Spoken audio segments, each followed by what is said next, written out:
So I noticed recently that a string of videos have been popping up on my YouTube homepage entitled, "Are YouTubers Ruining Retro Gaming?" And I guess this stems from a video done by a guy named RGT85 who had gotten into it with someone on Facebook, and that person on Facebook, I guess, had suggested that YouTubers are ruining retro gaming by driving up the prices of retro games. And because YouTube has a kind of herd mentality these days, all of the somewhat more prominent YouTubers have come on and released video responses to this. So I figured, why not join the herd and offer my own take? And unlike these other guys who have, courageously defended their compatriots, I will suggest that the essence of what the guy on Facebook said was right, if not the reasons that he gave. And so I think, obviously, what I'm saying here, definitive yes, YouTubers are ruining retro gaming. And they're ruining it in two ways. And so that's what we're going to take a look at in this video. So let's take a look at the essence of his accusation, that retro gamers drive up the price, or excuse me, YouTube retro gamers drive up the price of retro games. I think that is indisputable. Now, do I think it's a conspiracy? Do I think these guys are sitting in a cave under a volcano, sort of twiddling their fingers and thinking about how they can inflate the value of their collections? Absolutely not. But as absurd as that sounds, it's also absurd for the big YouTubers to come out and say, well, no, that's not what we're doing. We're not raising the price of games. We're talking about great games, and if it just so happens that people want to buy them and the price goes up, so be it. It's a reflection on the games. And I think that is disingenuous. The nature of any kind of media exposure suggests that once you present something to people, they will be interested and pursue it. It's the sort of basic inside of advertising. The difference with regular advertising is that you're selling something at a set price. What the YouTubers are able to do is manipulate a market. They have what I've called elsewhere commodified attention. When you have, and look at the people in the thumbnail that I've used for this video, maybe between the six channels, you've got, 300 to 600,000 unique viewers. When they talk about a game, when they talk about a piece of hardware, it is inevitable that the price will increase. Now, the fact that they are consciously putting together a YouTube video that takes a lot of time and effort suggests that, from an objective standpoint, that they can control this market. If you're going to take the 8 or 9 hours to do a review of a specific game, that is a choice. And I find it hard to believe, a lot of these guys are very shrewd small businessmen these days. I believe that anyone in their position would say, hey, I talked about, let's take a game like Kid Chameleon. Hey, it was worth $10 when I bought it. I made a video about it. My buddy on the other channel made a video about it. And look, a month later, this game that I bought for $10 is worth $25. Let me experiment with something else, or let me look at the other videos I did and track the pricing on eBay. The attention that they command on their channels is a way to manipulate the retro gaming market. Now, I'm not suggesting that any of these individuals have, said, okay, well, I'm going to, I know I got this game for a steal and I'm going to drive the price up and sell it. I have no evidence of that, and I wouldn't make that accusation outright, but I think shrewd business people operate that way. And I think you don't want to outright trust the better angels of our nature and say that no one would ever consider doing this. I think it's a possibility. Now, I'm going to compare it to two other hobbies. The RGT guy, he compared baseball cards, and he said, well, when Beckett came out, that didn't ruin the baseball card hobby when people started having a way to compare prices and talk about rare cards and stuff like that. Well, I think that it did. Now, initially, Beckett was a great tool. It let you kind of look at your collection and sort of figure out the rarity of your cards and stuff like that. But once that happened, there was rampant market manipulation on two fronts.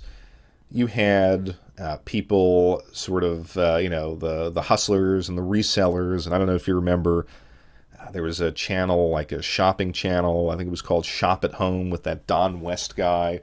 And he would come on and convince you to buy a Tiger Woods rookie card for $50,000. And, in a lot of big sports markets, there were kind of a lot of unscrupulous people like that trying to make a buck off of the hobby. Much in the same way video game resellers do. And then there was the sort of introduction of gambling to baseball cards, where you were looking for the chase cards. You were looking for, these cards that were artificially rare. And of course, that would feed into Beckett. There became this, frenzy of people collecting things that were artificial. And eventually it all came crashing down in 2008. That, of course, had something to do with the economic crash, but it was also a reflection of the fact that the audience of baseball cards shrunk. And I was just talking to a card store owner about it. I've got a friend who's a big baseball card collector who's talked about this as well, and the kind of broad-based appeal of baseball cards or sports cards in general, have really narrowed. And case in point, my buddy and I were at this ball card shop, and you got a bunch of 45-year-old guys ripping open packs of cards that cost $40 a piece, looking for some, God knows what. My friend spent multiple thousands of dollars, spends multiple thousands of dollars each year to get hobby packs and look for some card, autographs or Abraham Lincoln's, nose hair or whatever. And so, is it more profitable than it was in the 80s? I don't know. I get the sense from people that profits are hard to come by if you're an owner. And so what's happened, and again, according to these two sources, whom I trust when it comes to baseball cards, the things like the Mickey Mantle rookie cards, the things that are objectively rare and have objective cultural significance, they have maintained their value. Everything else is just kind of a bubble. Yeah, one year you're chasing this card. You want the Steven Strasburg rookie, and, he gets Tommy John surgery, and all of a sudden the card you paid $500 for is worth $2. So maybe you can time the market, but for the most part, it is, the key truly rare items that hold their value. Same thing with coin collecting. Now, I'm not a fan of coin collecting, but family members are, and so I've been to coin conventions, and I'm somewhat familiar with coins, and I've bought some myself. And, in the world of coins, to my knowledge, to sort of serious collectors who are dropping serious money on coins, there are two measures of value. You have the metallurgical value of the coin and the numismatic value of the coin, and that is documented extensively in very, very professional publications. And so there's no way that someone could come up with a YouTube channel and say, hey, this, nickel that is, there were 1 million of them that were produced, but I'm so nostalgic for this nickel, and it's so awesome, and look at my nickel collection. People will laugh at that. And the result is that when you invest money in these coins that are truly rare, you will get a real return that can never really be manipulated by a kind of fad, that can never really be manipulated by social media. So I think that's where I'd like to see games to go from this pricing standpoint. But, to come out as one of these guys and say, well, it's not us. I mean, no, it is you. You're driving up the price. Generally, take something like Contra, which, is not terribly rare, but everyone seems to have nostalgia for Contra. So now Contra, is expensive, whereas, there were probably 1 million of those carts produced. So, yeah, I think it restricts access to retro gaming. I think, a lot of these guys, and myself included, when we were in our 20s, and back then it was kind of easy to get into this hobby. And certain things were kind of pricey.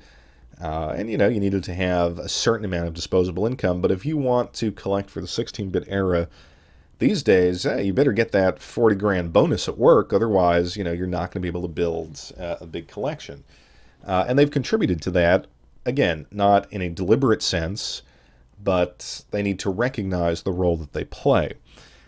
Now, I also think that they've, ruined retro gaming in another way. And again, not as a conspiracy, but as a result of the kind of medium that YouTube has evolved into.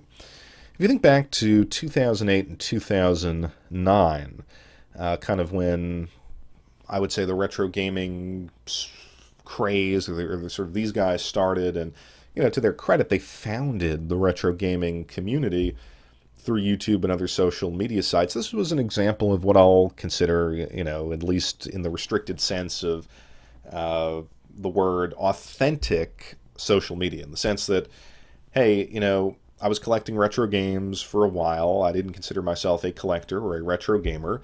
And then I discovered these guys through YouTube, and they created a community. And I said, I kind of, they created a kind of trend. And I saw myself as kind of a member of this community by virtue of the fact that there were other people that sort of shared the same hobby.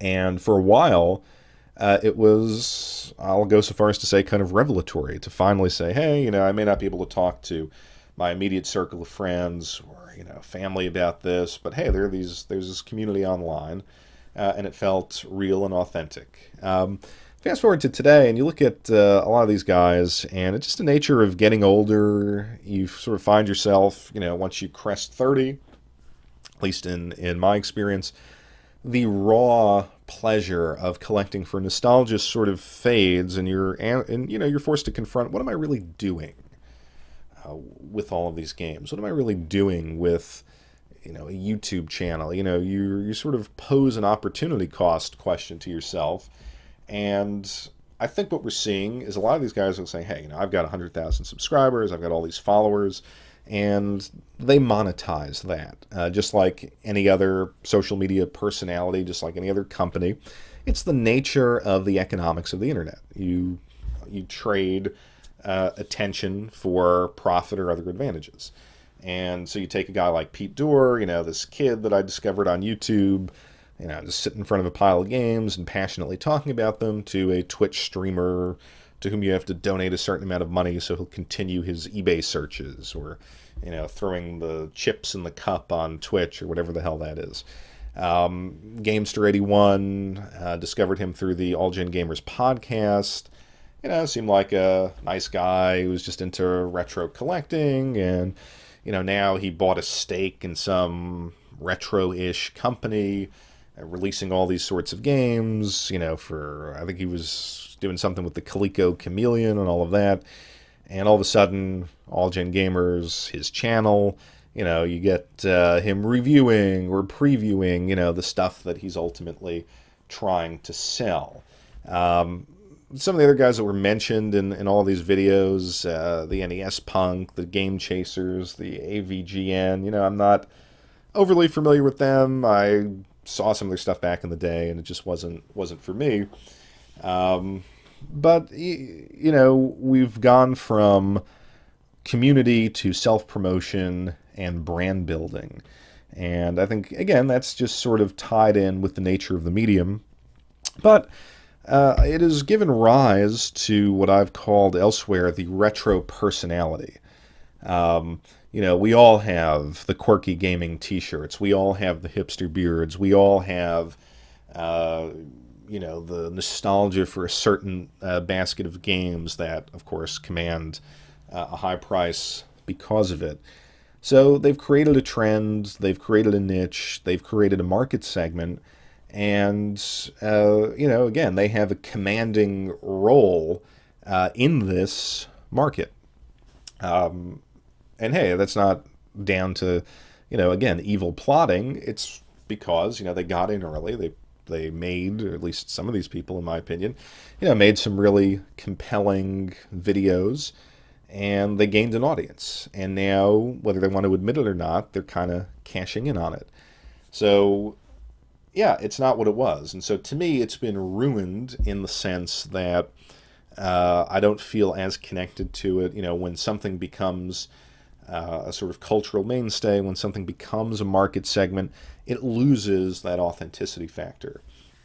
And I don't feel like, uh, playing such a big role in it or sort of communicating with these guys because I feel like, you know, what's the point? Whereas back on Pete's gaming forum, back in the heyday, you go on there and have genuine interactions with a lot of people in the then burgeoning YouTube community. So yeah, I mean, if you're a 20-year-old kid, is it ruined for you getting into retro gaming? I guess that's the kind of last question you have to pose. And perhaps, you don't see the sort of time span that I'm talking about. But the effect is, if you try to get into retro gaming, you're going to pay a lot more money. And you're entering a community that is now large and impersonal and more profit-driven than it was.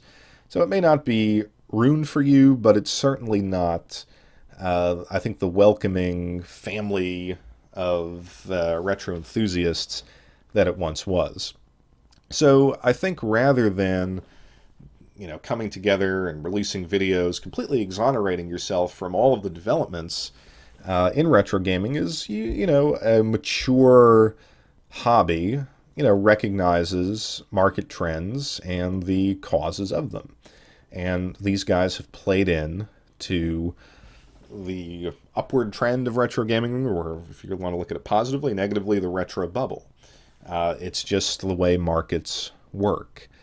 But I will say this, a lot of these guys have also come out and they've,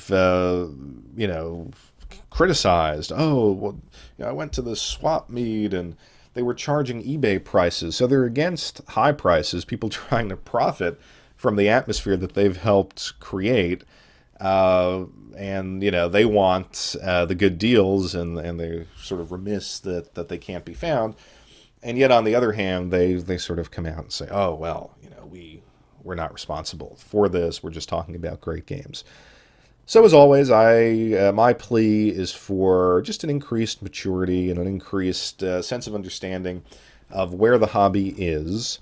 And I don't know if debates like this ultimately foster that, but hopefully they might.